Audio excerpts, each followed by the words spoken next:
I was found at age roughly 8 to 9 months on the South Downs. I was discovered by a couple who had followed the sound of my cries. They had to really search for me and found me deep down inside a blackberry bush, hands tied together in the front, and I was scratched and bitten, crying, obviously hungry and cold. And in Worthing Hospital, I stayed there for 6 months while the police did their investigations. And there was a nationwide search. I was in every national daily.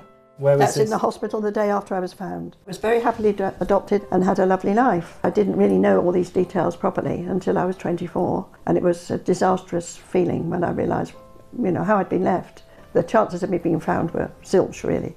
And I had lots of investigations done via the media, papers, things that I'd started several years before.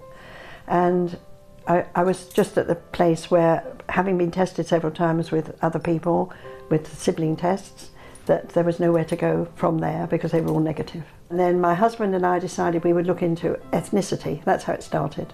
So that's where we met, wasn't it? That's when we met. Yeah. I came to you in the January 2012. So we did the first DNA test and you found some distant relatives? Yes, I found some. And that's where the real challenge starts, isn't it? Yes. And then I got a response from someone called Julia. From then on, things started moving, yes, because she was working with genetics and DNA. So that's only about 1.5 years ago. We had sort of fourth cousins or weaker thirds who kindly tested, so we were beginning to be more granular about where in Ireland you might come from. Yes, we found Galway, Mayo. Eventually we were able to identify your mother, but Yes. that left your father. Yes. We knew it was one of 6 brothers, but not which brother. Which brother? The youngest, Stephen, he'd never left Ireland and he was very young. He was only 15. So that left 5, and then there were 5. We were able to test Martin, Yes. Martin's daughter, Yes.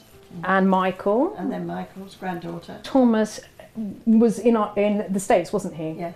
Yes, and married and had children.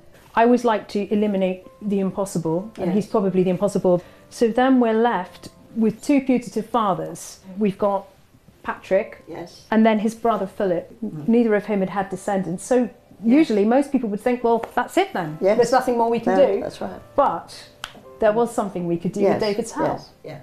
Dot, your first cousin, had a good idea, didn't she? Then she said, but I've got envelopes and paper and letters that Patrick sent me in the 1990s. And there they are. Hello, here we are. Hello again, David. Great to see you. So you came to us with a number of envelopes. The lab have cut out little areas from the stamps and little areas from the seal, Right. And we've analysed the DNA. The Yes. first 3 times we didn't get a good profile, Right. but the 4th one Yes. we were able to get a DNA result Right. and Yes. compare your DNA Yes, to that with sample. And then we get to find out Fantastic. if you are the relation of the person who sent Right, the yes. envelopes or not. Yes. So how do you feel either way what the result? Well, I feel, you see, it is the truth. Okay, well in here, I'm going to give this to you. This is for you. to Oh, open. is it? Yeah.